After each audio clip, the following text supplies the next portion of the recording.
Good afternoon, everybody. Thank you for being here today. I appreciate it. My name is Kristi Noem. I'm the United States Secretary of Homeland Security, and today we're here in Minneapolis and St. Paul visiting with folks and community members and our law enforcement officers about the worst of the worst. This office here has done incredible work to make sure that we are getting criminals, terrorists, foreign terrorist organizations, gang members off of our streets and protecting the members of this community. I have behind me 4 of the individuals that work here in the state and in this region to make sure that we're getting dangerous people away from the citizens in this community in this state, and I want to introduce them for you.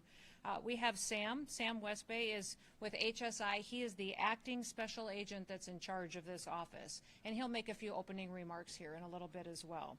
We also have David Easterwood. David is with ERO. He is the acting field office director, and I'll ask him to give you a quick update on some of the work and operations that they've been doing as well. We have Tanya Price, who's HSI, an assistant special agent in charge that is stationed here and is doing good work for the citizens of Minnesota, and also Toria Rich. She's the ERO deputy field office director that has been here for several years now working to help protect community members. Listen, the work that these individuals have done has been incredible. Under the Trump administration, our president has been focused on protecting American citizens, on making America safe again.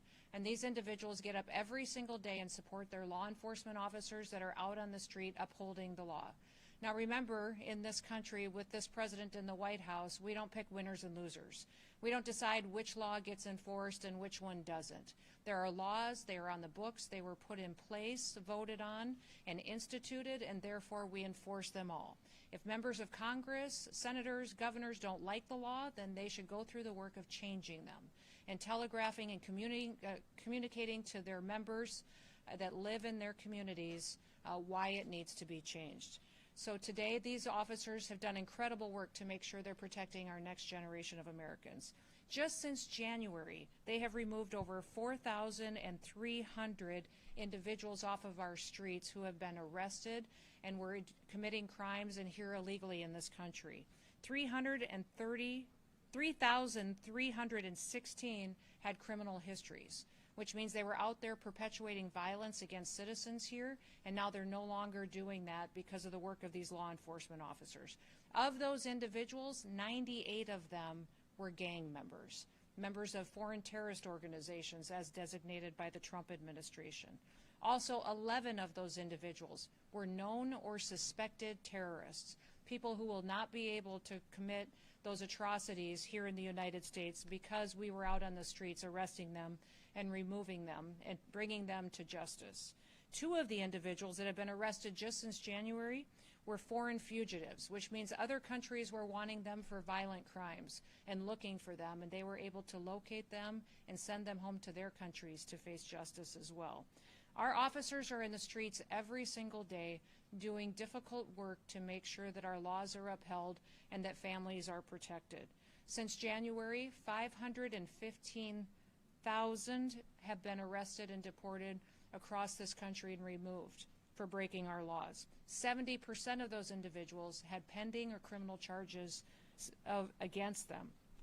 I'll talk about a few of the worst that have been removed from this area, but I want you to know that the individuals that have been arrested and removed have had crimes and charges against them such as murder, assaults, homicides, robberies, carjackings, and shootings. And all of those numbers in this community in Minneapolis and St. Paul, those numbers have only gone up since 2019. Under the leadership of Mayor Fry, under the leadership of Governor Walz, more violent crimes are being perpetuated in these communities because of their refusal to defend American citizens. Regardless, our federal officers, our ICE officers, ERO, HSI, in partnership with our Department of Justice, agencies, and other individuals throughout the federal government, we will continue to do the work to make sure that these criminals are removed from our communities. I want you to look at these posters that we have up here at the front of the room. One of the individuals, his last name is Munoz. He's from Mexico, and he was brought in and arrested for charges of homicide. Another one is Hernandez Rivieras from El Salvador. The charges against him are human slavery and trafficking of individuals in this country. Garcia's in front of us as well. His last name is Garcia Oliver from Mexico. He's been wanted and charged with sexual assault. And then another individual in front of us on these posters in front of us is Gonzalez Rivas. He's from El Salvador and is wanted for assault. These individuals have been arrested because of these individual law enforcement officers in our community and will be brought to justice and deported from our country, never to return. We also had operation that has been working in this area specific to visa fraud. Visa fraud has been very rampant in these cities, and the USCIS agency has worked on Operation Twin Shield, which is a first of its kind visa fraud operation that has gone out and investigated those who maybe came into this country under wrong paperwork or overstayed and refused to leave, and they utilized fraud to do so. It has been incredible the work that these officers have done in conjunction with the United States Citizenship and Immigration Services to make sure that those individuals no longer get to break our laws and aren't held to consequences of it. The violence against our law enforcement officers has gone up 1,000% in recent days, which means because of the rhetoric of politicians in Washington, D.C., but also here locally, our law enforcement officers have been demonized. And because of that, the consequences of the violence that they've had to face has been overwhelming for them at times. I'm here today to ask all of the people in Minnesota, all of the people in the Midwest and throughout our country to support your law enforcement officers, to support them and help protect them as they go out and do their jobs. Each and every single one of them took an oath. They took an oath to support and to defend this country, to defend their communities and protect people, and that's what they're doing every day when they go out and they enforce the law. They make sure that people who perpetuate violence on individuals are brought to justice, and that those who break our laws face the consequences of that in our country. We've seen attacks across our country on law enforcement, but also on their facilities. We last night had an unprecedented attack on a Coast Guard facility in California by San Francisco. We've seen individuals going after patriots who step up to defend not just our streets, but also defend us internationally and defend us on a national security standpoint each and every day. We need to change our ways in this country. We need to start telling the stories of the victims that will be protected, the people that will be protected, the families that will be able to let their kids walk to school safely now because that terrorist or that sexual predator is off the streets. We need to start talking about these families that need justice for the lost loved ones in their lives. And we need to make sure that we're talking and sitting at a table coming up with solutions on what we can do to make America safe again. Violent protests, violent attacks and riots, and attacks on our law enforcement officers shouldn't be happening in this country. This country was founded on freedom and liberty and raising individuals who can be examples to others of the way that we should live. The Midwest and the Minnesota has always been proud of that, and I think that we can continue to set an example by new agreements that we can reach with law enforcement agencies, but also this city and this governor, by making sure that we're enforcing our laws and that we have partnerships together. In fact, we've been very encouraged by the fact that we have one of our local counties that has signed a 287G program to help us be able to make sure we're getting criminal, illegal aliens off of our streets and out of our communities and off of our roads so that we can protect individuals going forward. The people of this state deserve peace, and I'm hopeful that we'll continue to see that through the good work of these law enforcement officers in front of us. If you get the chance today, thank someone who defends our laws. Our laws matter, and if we don't like them, we change them, but in the meantime, we're going to continue to work to make America safe again. With that, I want to turn it over to Sam, who's going to talk a little bit about some of the work that this office in particular has done, and I'll let him do that, and then we'll go to David as well. Thank you, Sam. Good afternoon. Thank you, Secretary Noem, for joining us today and for your unwavering support of the critical work we do at ICE and Homeland Security Investigations. My name is Sam Westbay. I'm the Acting Special Agent in charge for Homeland Security Investigations in St. Paul. I have the privilege of leading a team of exceptional professionals who are dedicated to safeguarding our communities and dismantling the transnational criminal networks that threaten our national security. The threats we face today are more sophisticated and global than ever before. Criminal organizations operate across borders, exploiting vulnerabilities to traffic drugs, weapons, and humans, launder money, and engage in cybercrime. These crimes don't just harm individuals, they undermine the fabric of our society, our economy, and our national security. But HSI St. Paul is meeting these challenges head on. Across Minnesota, North Dakota, South Dakota, our agents and analysts are conducting complex investigations that are breaking apart these networks, rescuing victims, and holding perpetrators accountable. We have united with our federal partners and other law enforcement agencies to create the Homeland Security Task Force St. Paul to combat the cartels, foreign terrorist organizations, and take harmful narcotics and weapons off the streets in Minnesota and the Dakotas, like you see in front of you. The work we do is not easy. It requires long hours, meticulous attention to detail, and a willingness to confront dangerous and often unpredictable situations. But the men and women of HSI St. Paul rise to the occasion every day, driven by a deep sense of duty to the Constitution and federal laws and an unwavering commitment to the mission. As Secretary Noem has highlighted, the safety and security of the American people is our top priority.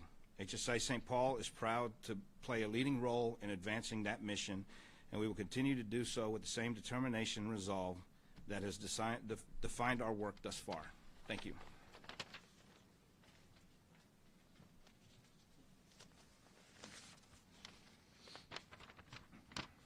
Good afternoon.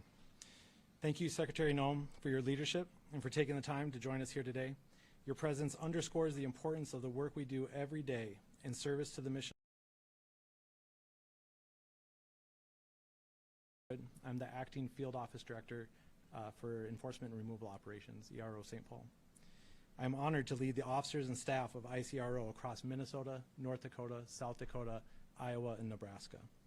The men and women of ERO St. Paul embody the highest standards of professionalism, integrity, and dedication. Every day, they face complex challenges with determination and resolve, ensuring the safety of our communities and the enforcement of our nation's immigration laws. Their work is critical to the security of the United States, and I am proud to lead such an outstanding team.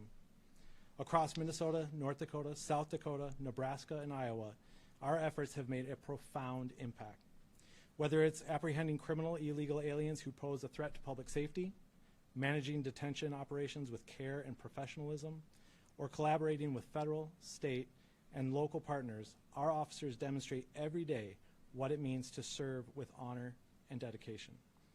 As Secretary Noem has emphasized, our mission is clear: to protect the homeland, uphold the rule of law, and ensure the safety and security of the American people. As we move forward, I am confident that this team will continue to rise to the challenges before us. Thank you. Thank you, Sam and David. And this office has been focused on getting the worst of the worst off of our streets. The results that they have brought forward for this community and the city has been absolutely incredible. But as they talked about, they service not just Minnesota, but the surrounding region as well. And we pray every day for their safety when they're out doing their work, and that they would continue to have the support of the people who live here. So with that, we will open it up to any questions that you may have. Mm-hmm.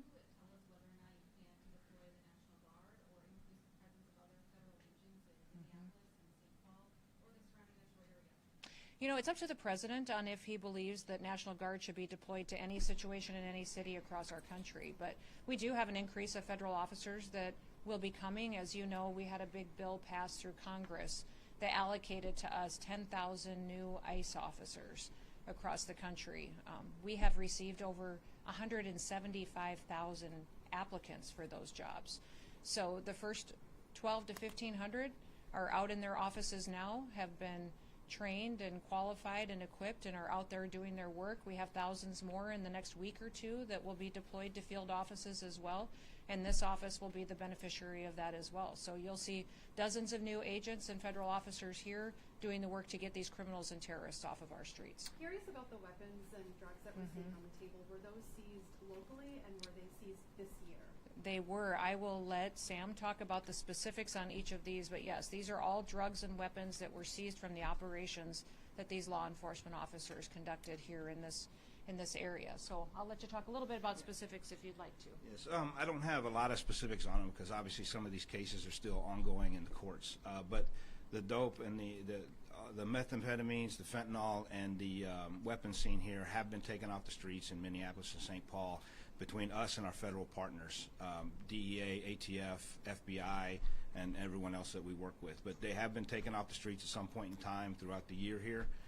So this is not something uncommon to this area to see this. Madam Secretary, earlier this week, or yesterday, Mayor Lurie of San Francisco said that he talked to you after President Trump said that he wouldn't be doing a federal deployment in San Francisco. What did you tell the mayor during that call? Is there still a chance that San Francisco could end up with federal immigration or crime enforcement communities? I did talk with the mayor of San Francisco, and we talked about all of his efforts to bring some safety and security to the streets of San Francisco, and that he had a conversation with the president, who said we would cooperate and help as much as we could, but that if he didn't get it under control, that we would move in, that we would bring in more support, potentially National Guard, Department of War individuals that would be able to help make sure that those people get the safety that they deserve as well. I'll tell you what, last night was not a good example of what the mayor is accomplishing and what the people in that area are accomplishing. To see this violent individual use a truck to try to break into our Coast Guard base and to ram those individuals and threaten the lives of the individuals who serve in our Coast Guard was horrific. And we won't stand for that anymore. I talked to the president about it just a couple of hours after it happened early this morning, and the president said that was their one chance, that if they don't figure out how to protect our law enforcement officers and protect our Coast Guard members, that we would be forced to come in and protect those individuals. Listen, our Coast Guard as well has been out there doing a lot of this drug interdiction that you see across the country and across the world. They don't just have a search and rescue mission. They have a mission to go out there and do a lot of interdictions out in our maritime seas and are picking up tons of cocaine and fentanyl and meth that's being shipped in. Because our border is closed, these cartels and terrorist organizations are moving it through different methods. And so our Coast Guard has been absolute rock stars in being partners with ICE and ERO and HSI to make sure that we're not just bringing people to justice, but that we're also getting these deadly drugs off of our streets. We have saved millions of lives by doing operations like this and getting these drugs out of a system and keeping them away from our children. Are you Right here? Yeah, are you able to elaborate further, more specifically, when we should be seeing those dozens of new agents, and will they be targeting a specific demographic here in Minneapolis? Our new agents that will come to this region will continue to do the work that this office has done. They'll continue to go out and to not just go after the worst of the worst, but make sure that those individuals that are in this country illegally are brought to justice and deported. You know, one thing I would remind everybody is that we've telegraphed this from the very beginning of the administration, is that if you're here illegally, go home. We will give you $1,000 cash, we will buy you a plane ticket, and you will get the chance to come back to America the right way. If you wait until we detain you and have to deport you, it may take you months to get there, to get through the due process of it, and then you will never get the chance to come back to America and to be one of our citizens and enjoy what is so special about this country. So again, everyone should go download the CBP One app and be able to facilitate your flight and your payment, and we would like to get you back home to your country so that if you want to come back, you can do it the right way. Has that been successful? Has it been successful? It's been incredibly here in successful. Minneapolis? The question is if it's been successful encouraging people to voluntarily go home. Absolutely. We have over 1.6 million people that have voluntarily deported on their own, decided, you know what, I'm not going to wait until they come and find me and arrest me. I'm going to go home now and get the chance to come back. And many of these countries that they are coming from have set up different programs and training opportunities for them. You go to Guatemala, Honduras, Mexico, Panama. Many of these countries have training programs, housing loans that they will give to individuals who are returning back. They want them to be a part of their economy. Their situation has changed as well because America has enforced our borders and we've worked with them so much. They're doing better and their businesses are growing. So we would encourage people to continue to do that. Overwhelmingly, people understand now that it's different in the United States. Now we follow the law. Now we enforce the law, and now people are safe again. We'll go down here. Instances where ICE agents have not been verbally identifying themselves here in Minnesota, is that something that's being handled internally? Our agents always follow exactly what the law is and what the regulation and the protocol is for every single operation that they're out on. So they are always identifying themselves and making sure that people know who they are and why they're there. Recently recently, a couple weeks ago, there was workers on a roofing company that were detained in St. Paul, and multiple witnesses who live in that neighborhood said that ICE agents were not identifying themselves. Is that something that's been resolved since? Our agents follow the exact same operational protocols and regulations and structure and law that they always have. Nothing has changed for how they operate, going out there and making sure they're detaining people that are here illegally, that have committed criminal activities, and that need to be removed from our country. Secretary Noem, can Yes. you or Mr. Westbay provide some clarification on the two men on the posters behind you? Did they live in this area? When were they arrested? Any more details you can provide on them? Do you want to talk? I'd actually have to refer to Yeah. David on this one. Yep. I believe those are- I've got some details too. Let me, Aldrin Guarnero Munez was a Mexican who has been convicted of assault and homicide in 2004. He was arrested for first-degree assault, third-degree assault, and malicious punishment of a child. In 2005, convicted of second-degree murder and sentenced to 32 years in prison. In 2015, arrested for 2 counts of third-degree assault. In 2016, again, convicted of third-degree assault and sentenced to 21 months in prison. And yes, the individual was arrested under this administration since President Trump has come in. The next one, Jose Hernandez Rivas, an El Salvadorian illegal alien convicted of human slavery and trafficking. In 2023, he was convicted of 1 count of labor or sex trafficking, which is a felony, and he was sentenced to 10 to 12 years of prison, again arrested with this administration. I'll remind you that our detainers that we have on individuals here are not being honored by the state. So when an individual, we lodge a detainer against someone that's going to be released back out onto the streets, this state is not honoring those detainers, correct? Which means those dangerous criminals are released and we have to go out and find them. We wish the state would change their position on that. Francisco Garcia Olivier, an illegal was convicted of sexual assault. In 2021, convicted of attempted sexual assault in the first degree and sexual assault on a child of the third degree, and sentenced to 12 to 14 years in prison. And the last one is David Gonzalez Rivas, illegal alien from El Salvador, pending charges for assault, additional pending charges including drug possession, weapons possession, and also that includes a felony charge of carrying a concealed weapon. So, Thank you, folks. Thank you for coming. yes. Thank you. Both of them are Secretary, local. One last question. Who wants to be the last one? Yes, sir. During the October 18th raid in Wild Rock, Idaho, multiple parents say that their children as young as 10 were zip tied for up to 4 hours. Other parents say they were frustrated and unable to care for their kids. Most of them were U.S. citizens who were later released. Does ICE have any policies on the treatment of minors during raids? And if so, do you make sure that your partner agencies are aware of the rules ahead of time? Absolutely. Those children, absolutely, that never happened. That's a fake story. That is not true. Children have never been zip tied, and that will not happen in the future. Secretary Noem, can you tell us whether you plan to increase immigration capacity in terms of detainment here in Minnesota, including possibly entering a contract to use the current correctional facility? I can't speak specific to a contract, but we are looking for more opportunities for detention partnerships here in the state of Minnesota. So we're looking a lot to state agreements, but also where the state isn't cooperative, such as Governor Walz has not been. I would say we're looking for sheriffs, local communities, smaller towns that may have the ability to help provide and partner with us, because they know so many of these individuals that are dangerous in their communities, and they can work with us to make sure that we're meeting not just their law enforcement needs, but also we're getting those people out of their area as soon as possible. What about all the non-dangerous ones? Last one. When has Governor Walz not been cooperating? Well, I think starting by calling our law enforcement officers Nazis and Gestapo would be just about the worst thing you could ever do.